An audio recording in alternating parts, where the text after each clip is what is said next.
Hey, everybody. Welcome back to Five Boys in a Business, a podcast where we talk about our business, our family, and the many shenanigans involved. You can catch us every Monday somewhere around 10:30 or on any of the podcast channels, iTunes, Spotify, Google Podcasts. I'm Emily King. And I'm Richie King. And we've got a special guest with us today. So if you would like to introduce her, that'd be awesome. Who we have with us today is Roni Jarnagin. Roni graduated from the Kelley School of Business at Indiana University, where she received a Bachelor of Science with two majors, marketing and real estate. She went on to the Indiana University School of Law, where she received her MBA and law degree and graduated cum laude. Her practice includes business, estate planning, corporate and incorporation, trusts, adoption, and guardianship. Recently, she negotiated and gifted an agreement for donors of a multi-million-dollar art collection, negotiated and closed an asset sale of a business line of construction service to a Fortune 500 company, and much more. Her hobbies and interests include being a national anthem vocalist for professional and NCAA teams, including but not limited to the Indianapolis Colts, Indiana Pacers, Indiana Fever, and the Indianapolis Indians. She enjoys nature, wildlife photography, hiking, camping, and gardening. Welcome to the podcast, Roni Jarnagin. Well, thank you very much. I think you've basically said it all. That's it. Our day is That's it. We're done. Wrap it up. Let's end on a high note there, right? God, that's right, exactly. What more is there to say? Right. Oh, gosh. So we have met Roni from some interactions previously last year, and I thought that I just think you're very funny in person and via email. And so I told Richie that your sense of humor just makes me laugh. And so when I got in your last email, I was like, we really need to have her on the podcast. And so you were nice enough to come on. So we really appreciate that. my pleasure. I I always tell people that, the good news is my humor comes with me. The bad news is my humor comes with me. Right. Yeah. So, well, I enjoy it. So, well, start by telling us a little bit about like where you grew up and that kind of thing. Well, I actually grew up just here on the southeast side of town, little area called Wanamaker. Okay. We grew up, we at that time had 5 acres, but there were cornfields and other kinds of farming around us.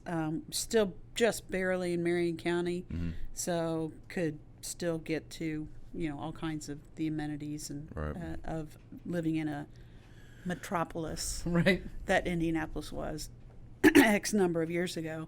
But Dad still lives out there. I was just down there over the weekend. It's a great place to grow up. It really is. Mm-hmm. So, And then you went to college at IU. went down to Bloomington.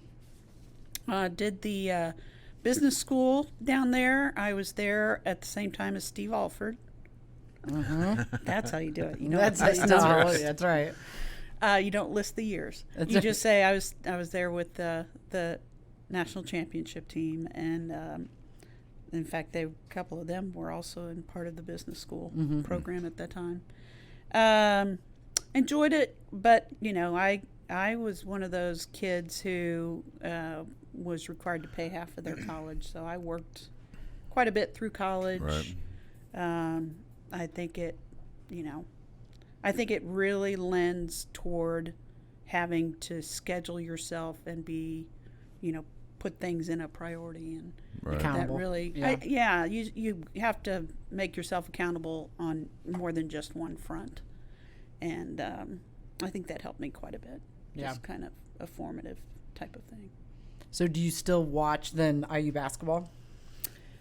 I do. I watch college basketball probably a whole lot more than I do any of the other, even the women's basketball. I do enjoy watching women's pro and college basketball as well, but men's college basketball I've just always enjoyed watching. Yeah, I do too. I just think that it's like almost like the perfect place from the standpoint of they still work like as a team. Yeah. There's still a lot of skill that's required. It's not just a lot of running up and things like that. It's not a lot of solos. Right. It's not 5 solos as many, Right. Yeah. as frequently as it is a team. And you can get so many different upsets. Like, so it's like, Yeah. you have an idea of who's going to win, but it doesn't always end up that way. Yeah. And so there's that bit of suspense that's Right.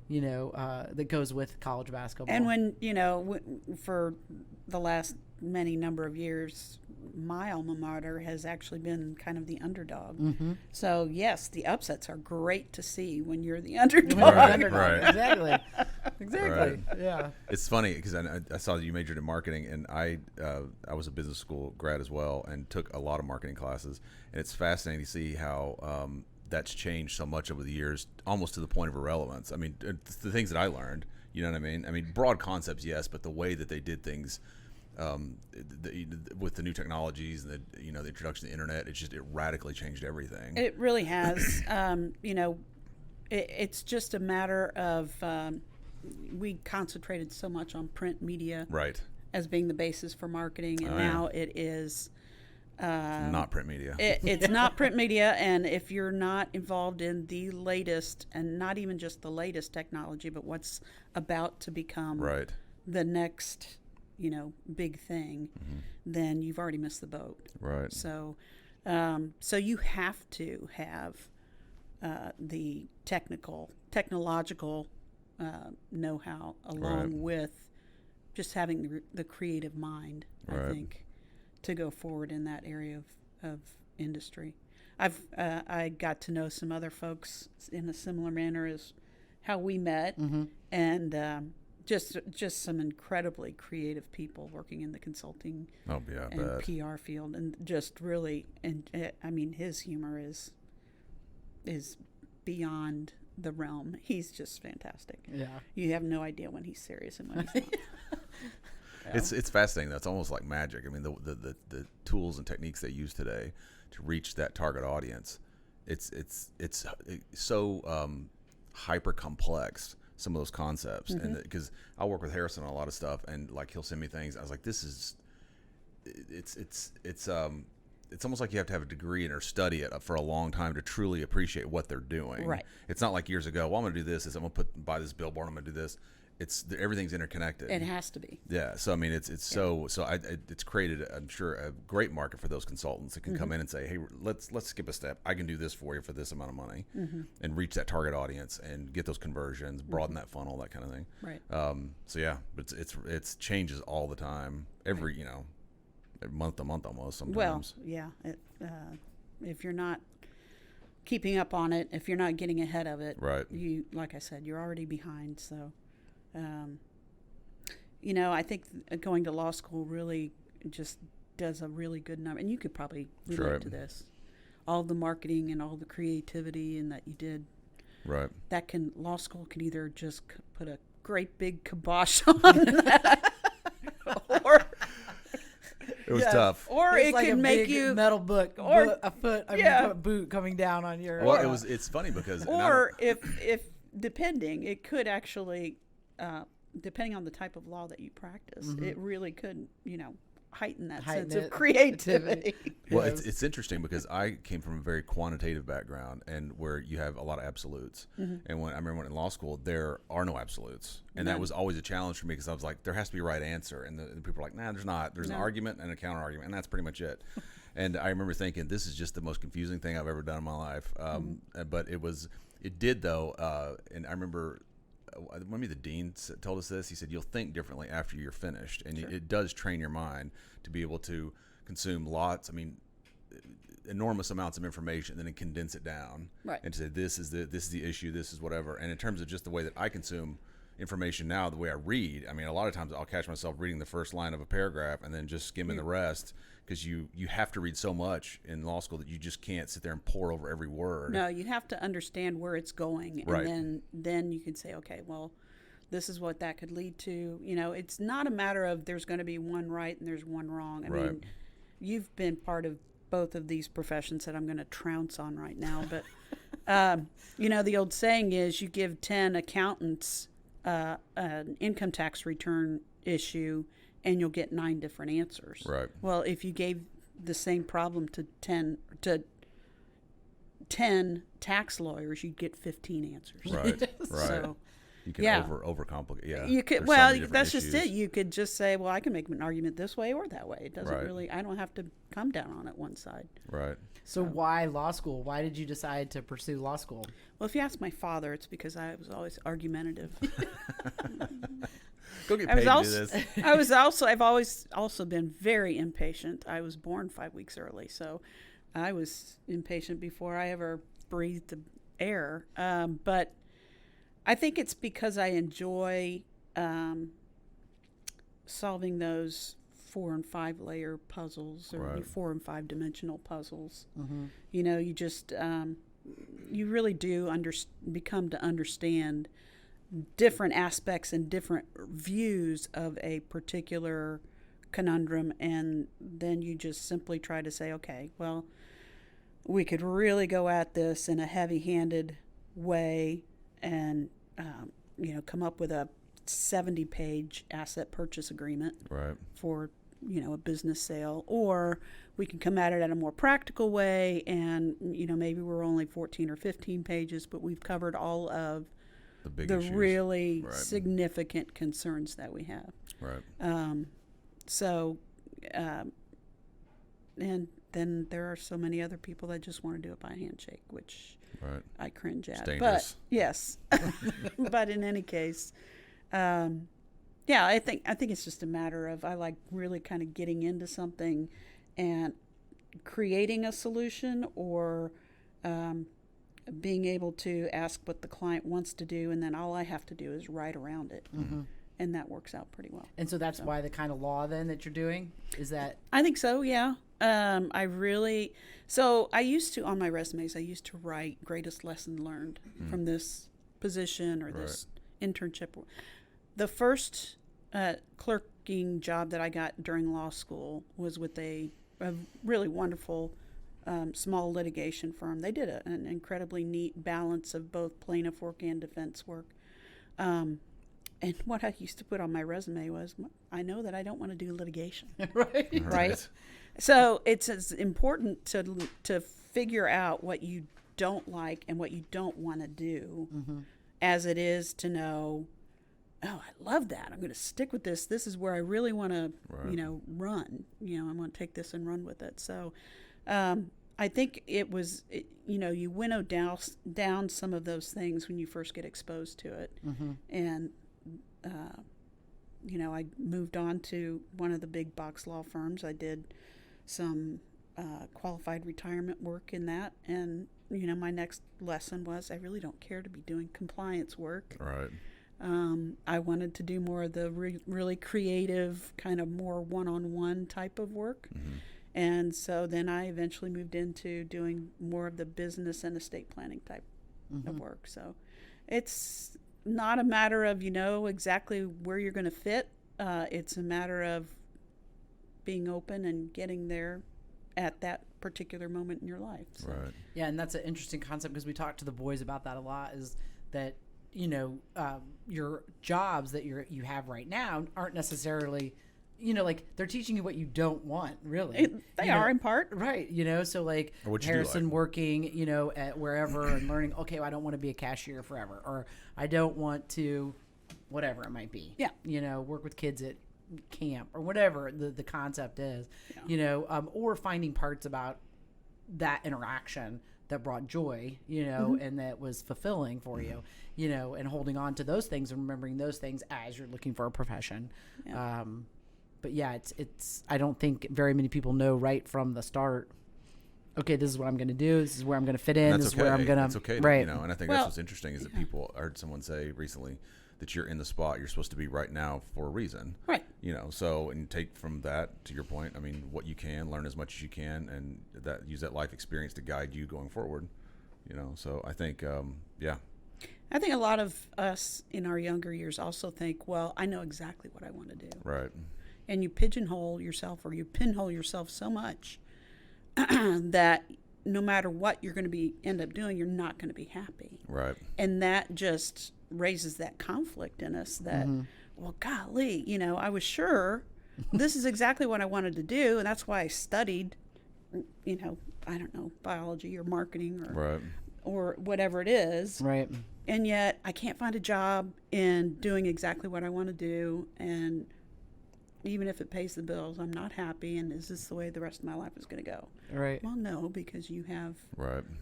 you may not be able to control all the jobs in the world, but you have some control over what you want to do and what you're willing to give, give a chance. Right. It's interesting your perception too of what something is, and then you actually go do it, and you think, "Ooh, I don't like this."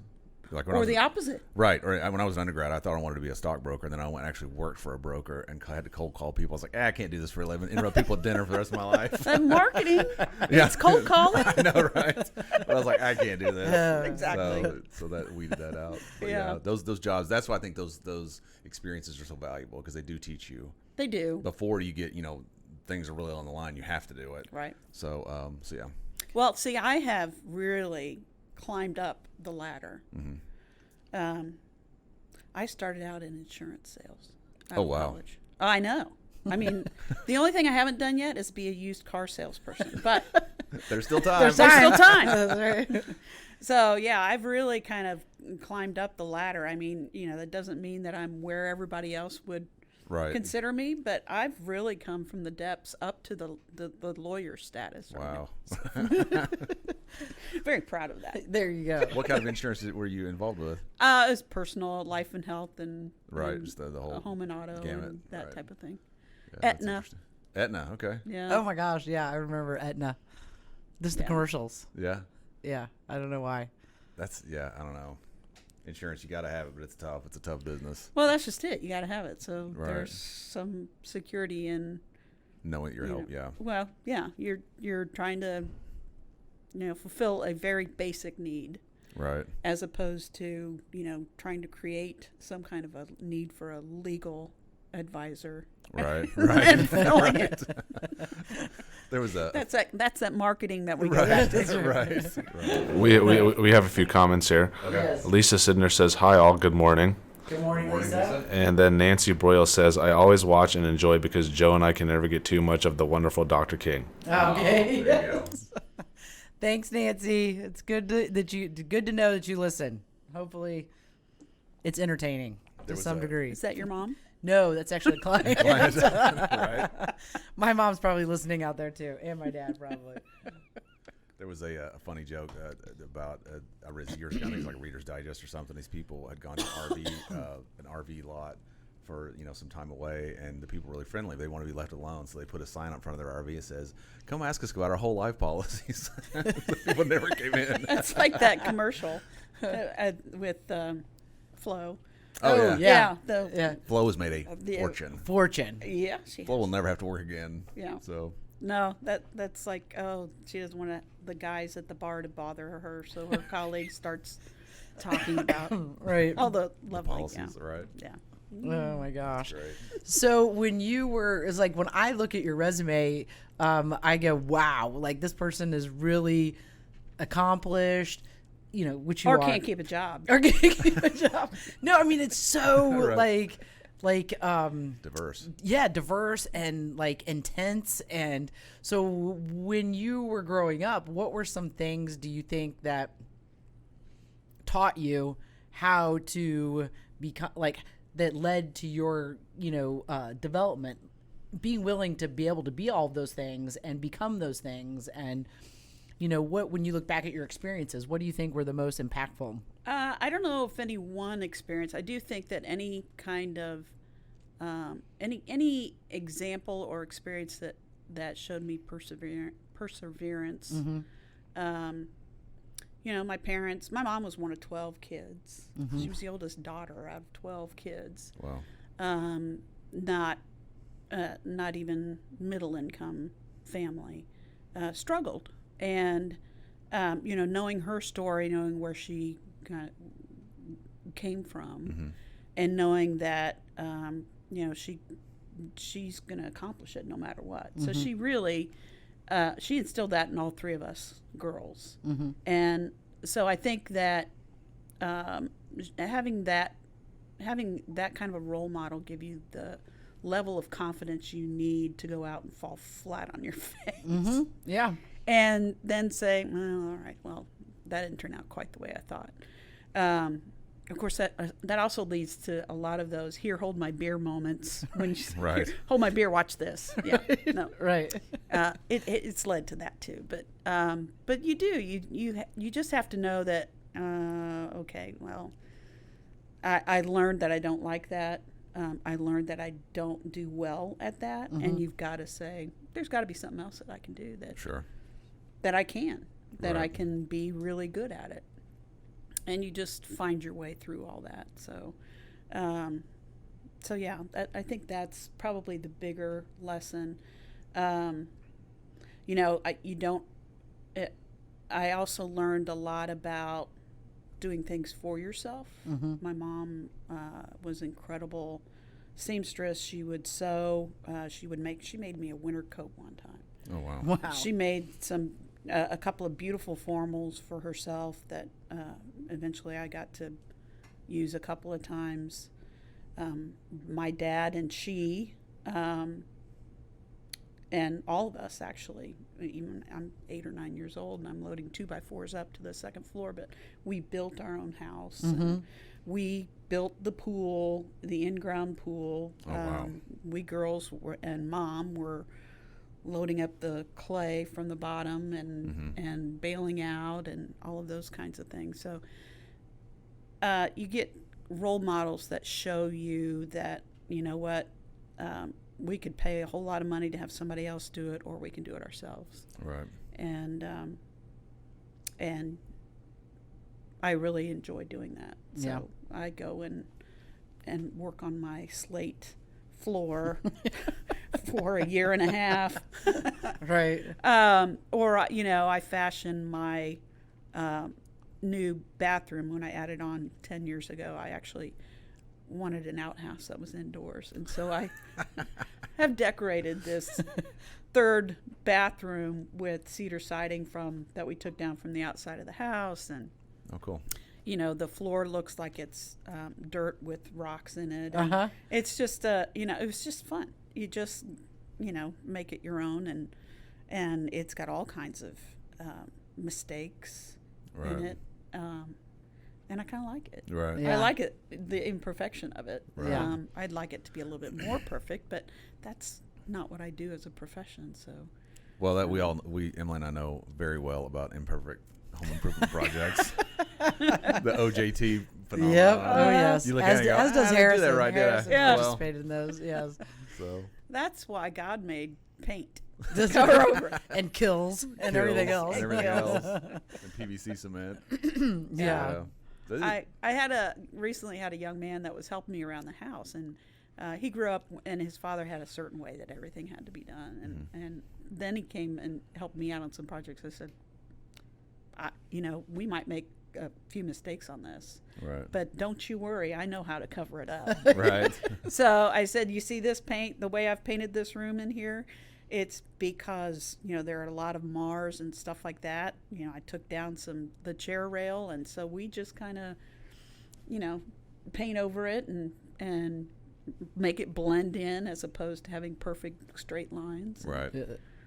You know, there are ways to make it look nice without it being perfect. That's right.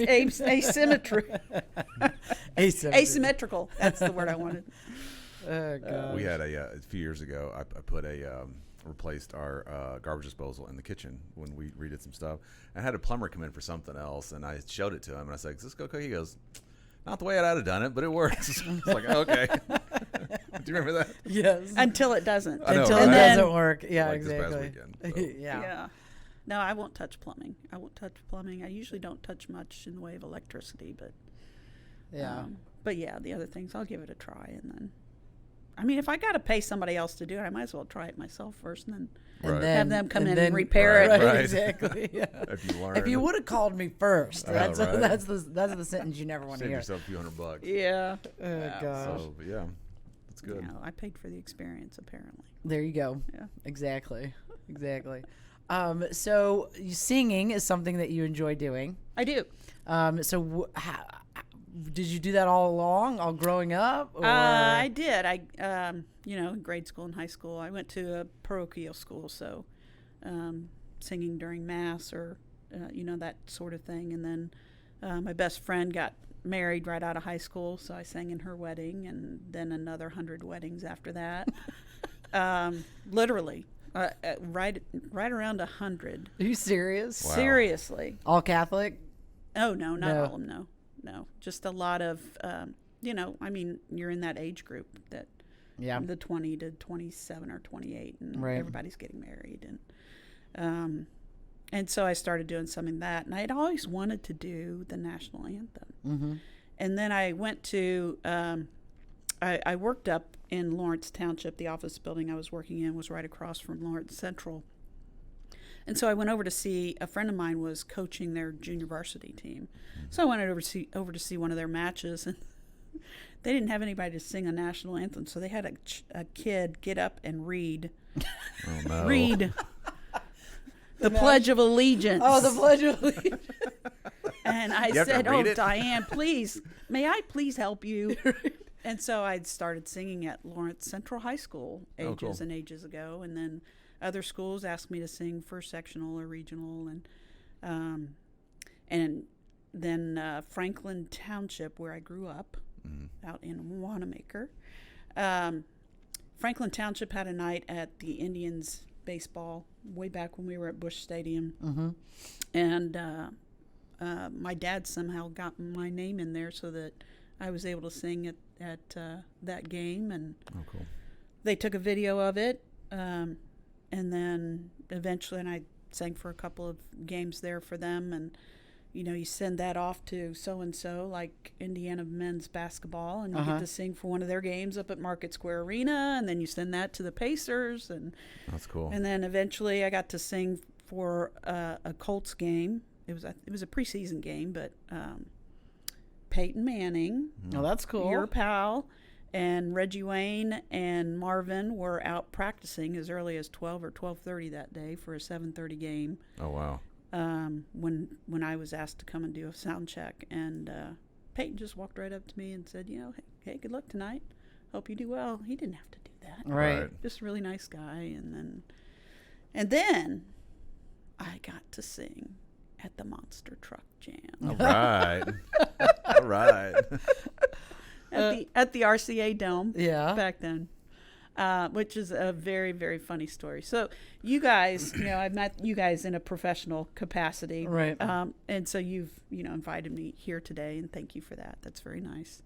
I met another gentleman in a professional capacity. He and his wife were going to be leaving on a trip to Europe, and they needed to do their estate plan really quick. And so I was able to help him. Well, he remembered that I sang the national anthem. So I get a phone call this Friday afternoon or Friday early in the day, I can't remember, but he said, well, I remember that you sing the national anthem. And he at that time was the director of the RCA Dome. He said, well, I thought I thought the event people were getting a singer.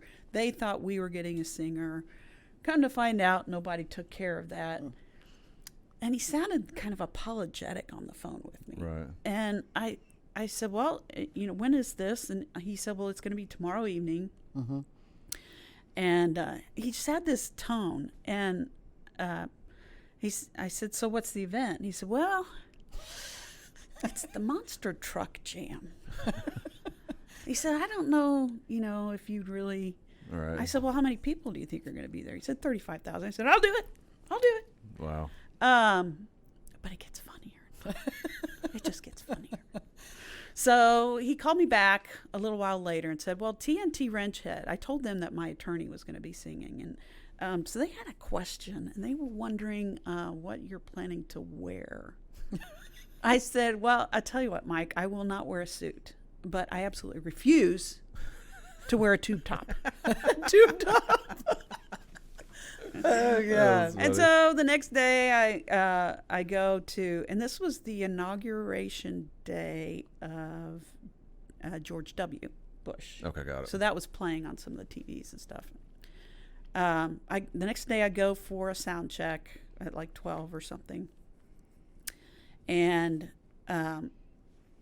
they showed me to like it wasn't a corner because it was a dome, but one of the four ends. And I saw this platform I thought, oh, well, that's great. I'll just, be in this tunnel. I'll walk right there to this platform that's right here in front of me. Right. And go out and sing and be done. No. Not the plan. Not the plan. The plan, and what they did was they turned the house lights down, put a spotlight on a marine Hummer that they put me in, Oh my God. paraded me around the dirt track. While and you're then, so they started where I was, Okay. went all the way around the track. Right. Lee Greenwood's "Proud to Be an American" playing, Right. blaring, spotlight. I'm waving as if I'm someone, Right. grand marshal of this little tiny parade, and then they dropped me off at that very same little platform where I promptly dropped the microphone in the mud. But then I got to sing, and then That's cool. Oh my Get out of gosh. here. it was pretty amazing. It just kept getting funnier and funnier, the whole The whole thing. that whole thing. Within But less could than happen, it 24 did. hours or 36 hours, it was just really kind of funny. That is neat. So Those are it's fun fun. things to happen. The add color, to the Oh, events yeah. and stuff. So Yeah. that's neat. So what was your favorite venue? What has been your favorite venue, do you think? It's really hard to beat Victory Field, and it's such a downer that they're not playing this summer at the Indianapolis Indians. It's just a gorgeous venue, especially for a night game. You're just looking right up into the skyline of Indianapolis. A very patriotic crowd, I would say, and it's kind of neat just being able to sing outside. Oh, that's cool. Outdoors. Yeah, it's such Awesome. a neat stadium. It is. I mean, just everything about it is just so cool. Yeah. Yeah. Yeah. It's very picturesque, when you look at it. Yeah.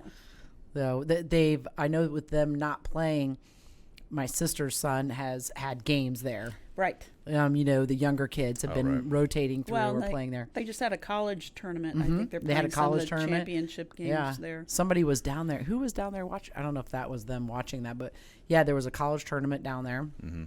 Oh, that was cool. Which is neat because the kids getting to play there, he thought that was really cool. I mean, he's in high school, but he was like, this is really neat, Yeah. being able to play on that field. And so it was a neat experience, I think. So some positive things with COVID, I guess. Yeah. I mean, it gives. Trying to find the yeah. silver You gotta linings find the here and there positive. wherever Right. you can, See a negativity. Yeah, exactly. Yeah. Yeah. I think a So- lot of they did the IHSAA state championships there too. I think every summer. So that's Yeah. That's just a good. place to have it. Well, and it's just a pump in the arm for the kids that get that far. Oh yeah. So yeah. Yeah, Very anytime you nice. get to play on the main fields of Oh yeah. wherever, I mean, Right. at Lucas Oil Stadium or, yeah, and then the Pacers. I always just grew up, with that venue, and watching them play and just always hoping, you were going to get there, you're going to get there, you're going to get there. You know what I mean? And so it was cool. It was just a neat thing Yeah. to look forward to.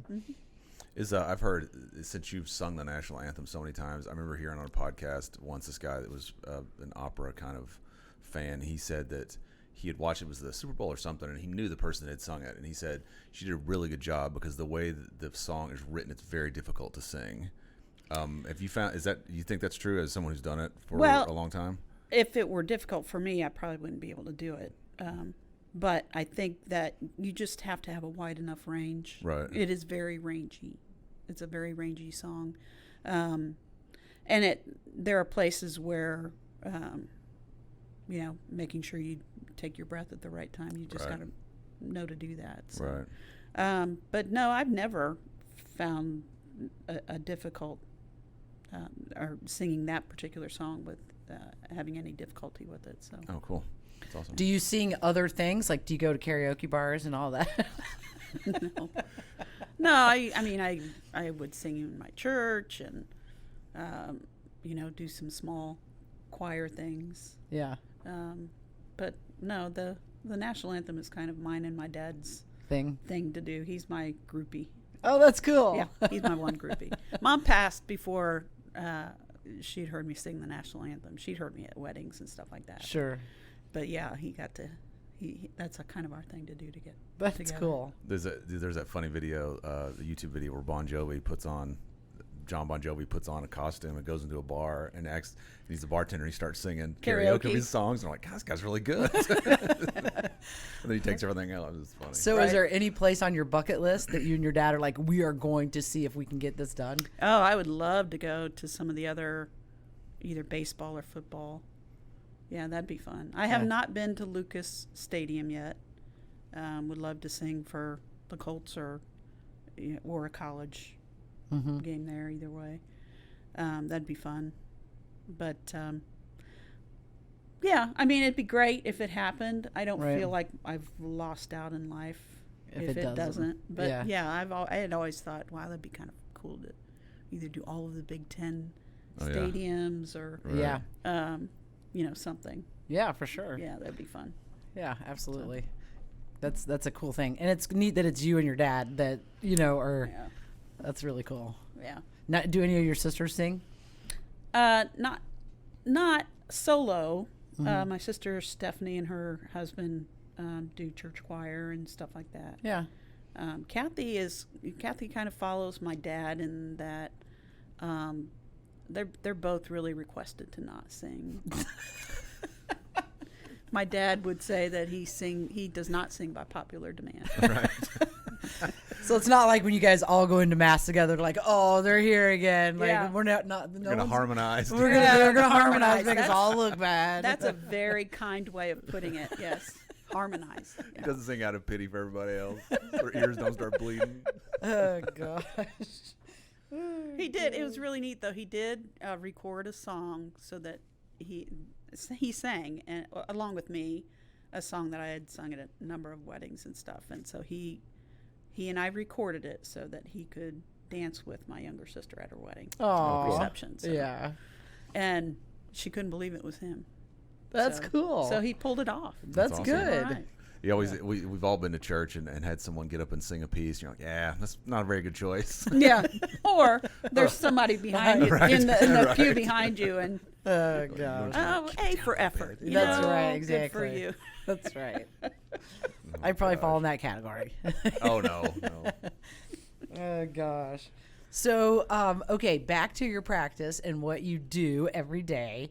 What do you think is the importance, for and I'm thinking of people like Harrison and Madeline and things like that, as far as what's estate planning and why do people pursue it and what does it, and he knows all about this kind of stuff, but I'm a lay person from the standpoint of that information. So why do you think that's of value to people?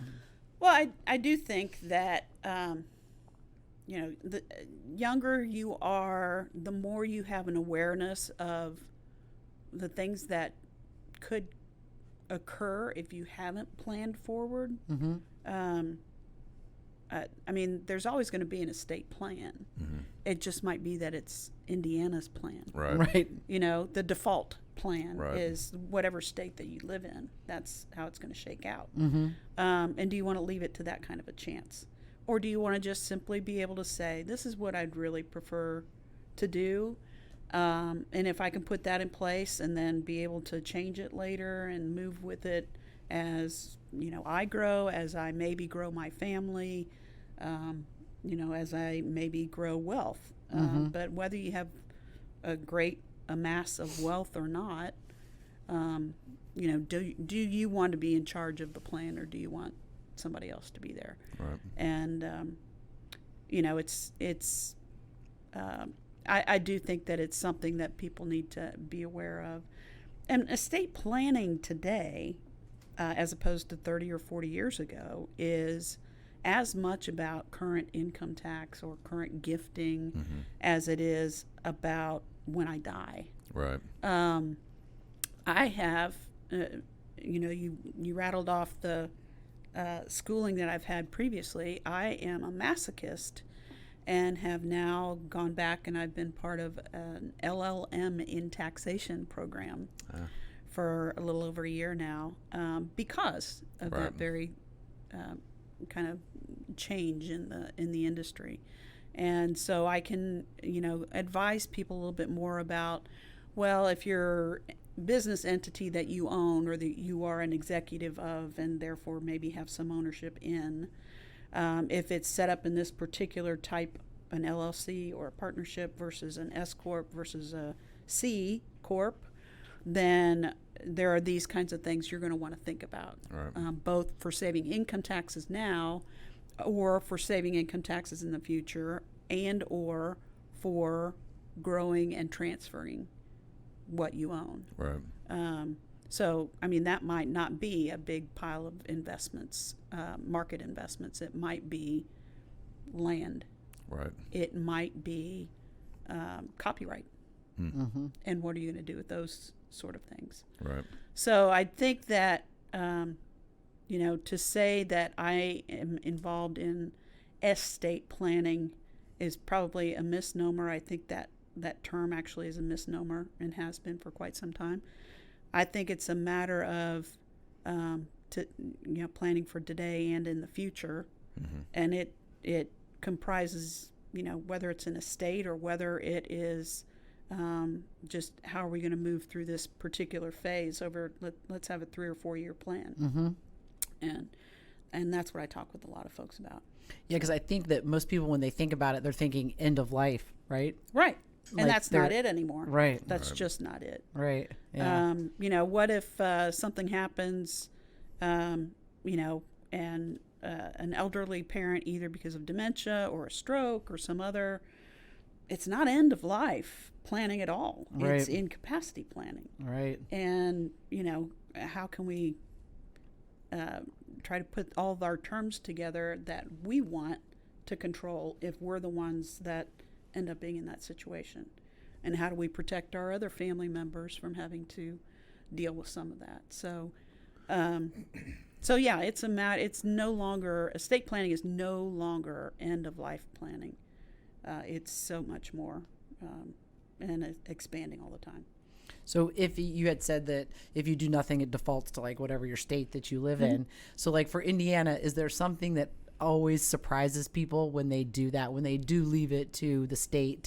Is it like, or is there one thing where you're like, this is just the way, this is stupid, but this is the way the state works? Or no, I think it's pretty, as far as like to whom things go or to whom the decisions are, I think that is pretty commonsensical for most people. It's going to go to your wife or your kids or both.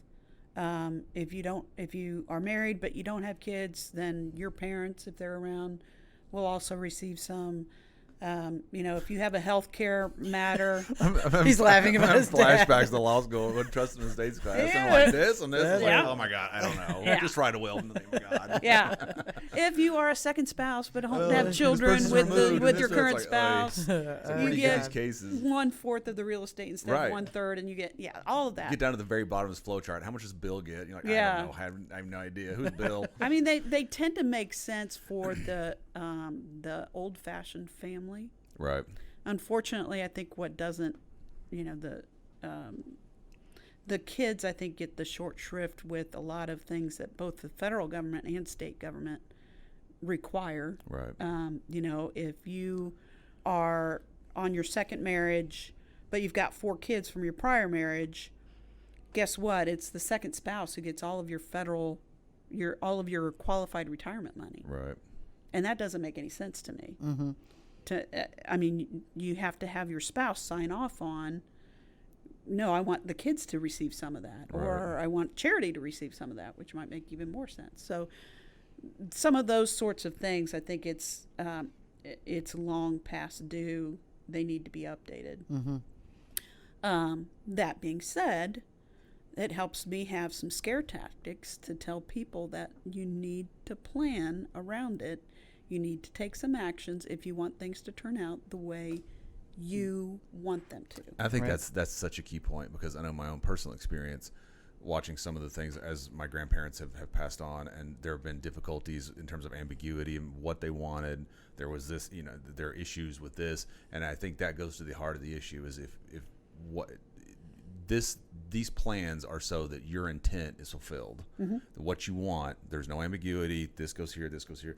You know what I mean? So I think that's such a powerful way to put it, is that your wishes are borne out. So Well, and it can't be that, well, I'm going to leave this to my brother and he knows what to do with it. right, That's not right, you're going to leave it to your brother. right, And his girlfriend or his wife or his kids are going to be whispering in his ear every other day, right, or he's going to have other people influencing him. And just set it up the way that you want. right, Don't take shortcuts. Don't think that avoiding probate, especially in, probably 70% of the states of this country, is really all that, big a reason to do an estate plan. The bigger reason is that you want it to fall out exactly the way you want it to go. right. And everyone is required to handle it that way. Why do you think there's so much, why people don't want to do it? Not want to do it, or don't think, Just don't do it. just don't do it. They don't wanna think Just about it, don't maybe. time. Avoiding attorneys at all costs is something I think that's inbred in almost all of us, including some attorneys. Right. But I do think that I think that they are mistaken in what's going to be involved in doing it, both cost-wise and, well, they'll spend $3,000 a year on insuring their home, Right, but they won't spend $800 or $900 to prepare an estate plan. That's going to be good, for 5 or 10 years. right, And so it's just a matter of prioritizing. And a lot of people think, well, I don't have that much, so what's the big deal? Well, it can be a big deal because you really leave a big mess for people to take care of. To take care of, right. I just got out of a big mess that, a client left or is leaving, I should say, for her kids. And it's upsetting to me, but I just can't make the horse drink the water I've led them to. So It's so interesting because I think people think, well, I don't have much. But if you think, in terms of, say, cash, like liquid assets, but you look, what kind of illiquid assets do you have? Do you have real estate? Do you have this? Right. How do you dispose of it? What do you do with the proceeds? So, things that would appear on the face to be not very complex can, I'm sure, in practice become very complex. yeah, I've got a vacation home on Lake Right. Wawasee. Right. Well, I want my kids to have it. Well, do your kids want to have to take care of it? And do all of them use it the same way? No, my daughter in Colorado and my Right. kid in Michigan don't really use it that much. Well, then why are you leaving it to all three? Right. Right. Right. Right. Why are you leaving it when they can't take advantage of it or don't even want to? Right. Because they've got a beautiful place up in Michigan that they go to, or they've got a place in Montana or Colorado or someplace that they prefer. Well, but I want to be equal. Well, equal isn't always fair. Oof. Right. That's not always fair, because Yeah. then equal means, your kid in Michigan has to pay 1/3 of the expense, but they don't get To use it. 1/3 of the use and Right. enjoyment out of it. Right. And it's a matter of talking people through fair versus equal, or equitable versus equal, and it's also a matter of maybe letting your kids know what your plan is. Right. The prior generations, for whatever reason, just never have wanted to talk Yeah, about their I own thought- finances right. with their kids. Yeah. And Yeah. that turned out to be problematic later, because Right. the kids would have said, look, I don't want this. My dad had a 65 Austin Healey convertible, a 74 Mercedes convertible, and my old Mazda RX-7. And he said, well, I want each of you 3 girls to have one of these. And I said, I don't want one of them. I don't want a single one of them. I want the oak bookcase that I helped draw up and had a friend make for you. Right. But I don't want these other things. Right. Right. You mentioned the vacation homes earlier, and I can imagine, especially say you have a place in, I don't know, Tennessee. or wherever, Yeah, Tennessee, exactly. and you go, say, I want everything to be equal. When you have, say, you have like 5 boys, and 2 of the boys go, I don't really want that. but the other kids are like, it's too expensive for us to buy you. You know what I mean? I bet those issues are really complex. They do. They are, but there's usually more than one asset. Right. So, what if we're just going to make up your whole situation. What if 3 of the boys would enjoy it and would like to use it? The other 2 would prefer to just be able to fly off to Europe or Iceland or Iceland. That was my last trip, so I don't know why. But they would rather just have more mobility and not be tied down to one place to visit. Right. If you have that conversation with them ahead Right. of time, you can formulate it so that not only do you feel like, oh, okay, this is going to work out because I've got the plan in Right. place, but everybody's going to be fairly happy with it. Right. Right. As opposed to them having to work it all out and, Right.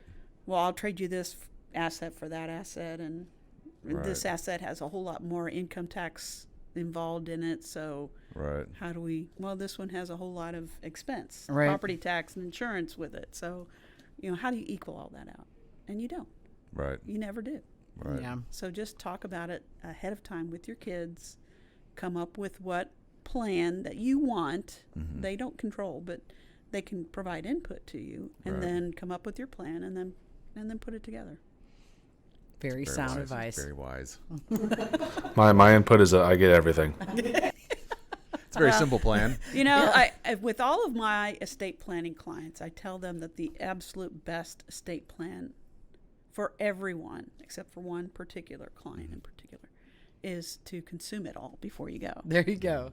There's nothing to As you- distribute. As you might guess, the one client I don't give that advice to is my own father. Right. Right. Exactly. Oh gosh, that's funny. The problem would be to consume it and then be like, oh crud, I'm gonna live another 5 years. Well, Guess yeah. what, Harrison? There's no inheritance, but you get a roommate. Yeah, That's right. 2 of them. Yeah, you wanted everything. I'm here.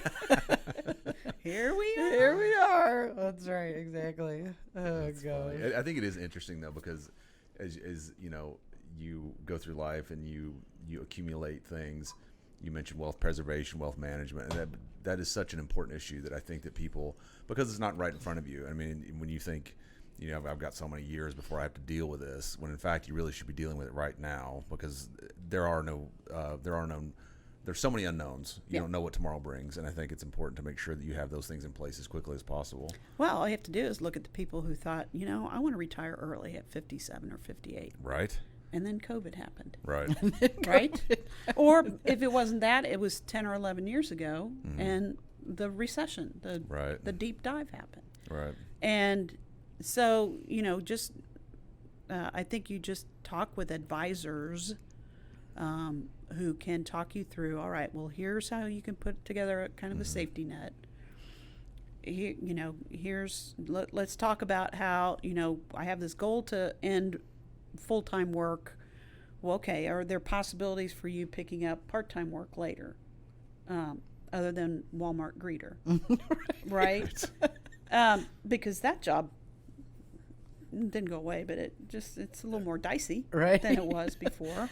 Right. Mask enforcer now. Yeah. That's been greeter. Well, yeah. I mean, you're being exposed, I think. So, if you talk with folks, with advisors about your income planning, your preservation, how do I keep it safe, or when do I reallocate within my investment portfolio to guard against some of this loss or to take advantage of, some things taking off. And just talk about what kind of levels of risk you're willing to take for that on all aspects, not just the investments. Right. It's the loss of your job. It's the disability or the impairment that you have because of some kind of an illness. Right.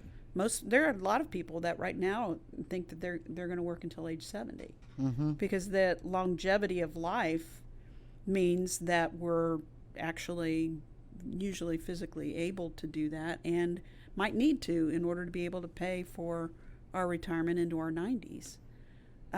But they get smacked with some kind of an illness. Right. That's actually my brother-in-law is an engineer at a global engineering firm, and he has a lot of guys that come back and work as consultants after they retire. Right. And he said that's very common. You'll go back, and he said a lot of these guys, it keeps them mentally sharp. Gives them something to do, and it, Gives them some purpose. Yeah. To your point about people living, years ago, 65 was lifespan. It wasn't 5, maybe 10 years out. Right. That was your expected life expectancy. Yeah, I only need to have this much saved up because I'm only going to live for another 10 or 12 years. But if you retire, like my dad retired at 55, he's a government employee, and you could literally be in retirement longer than you were a working individual.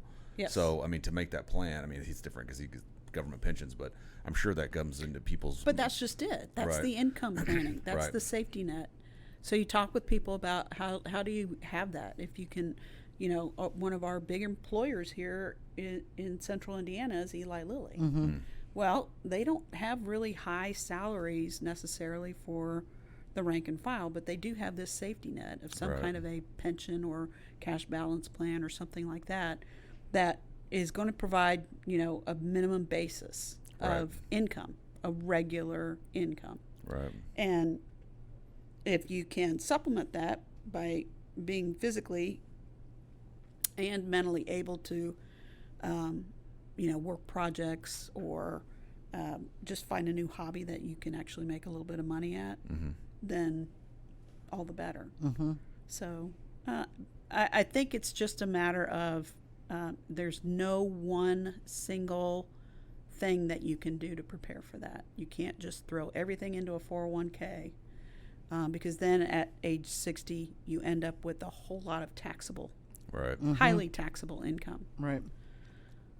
You can't just do investments because you're going to go through some really good ups and some really bad downs, Right. and you don't know when they're going to occur. And so if the downfall occurs the year before or the years during your early retirement, withdrawing from that pot is the absolute worst thing you can do. Right.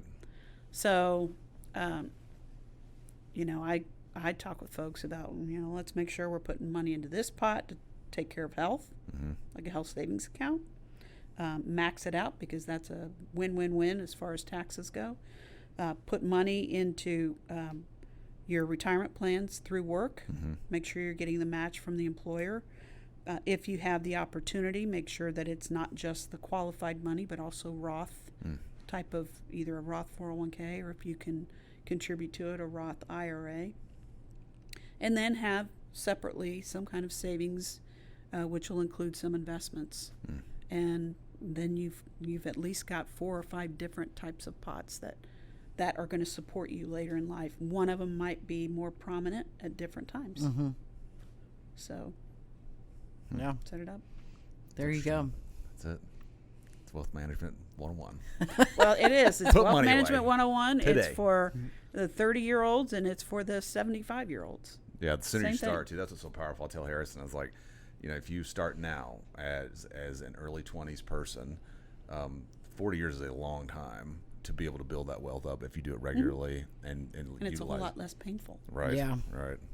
It's a lot less painful than being 60 and going, I have nothing. Right. I'm working till I'm 90. Thanks. Yeah. Yeah. If I can sell this piece of land, I'll be gold. All right, well. Again.